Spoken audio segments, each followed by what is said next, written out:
Hi, so here's a quick video I decided to put together to show an improvised idea I had for making a bandage slash sock for my cat.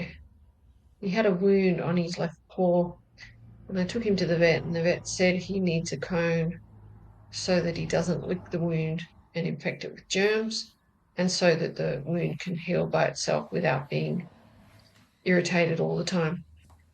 So I came up with this idea to make him a little sock, and I figured that I had to tie it around his back because I didn't at first, and he was able to pull the sock off.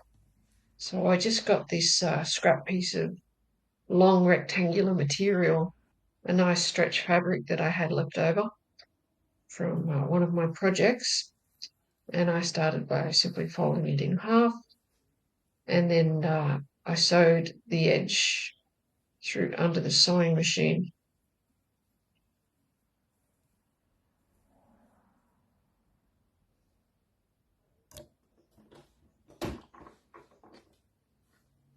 After I'd finished that, I took some scissors and just cut down the length of the material uh, a few lengths so that I would have um, some ties to secure the sock behind his back.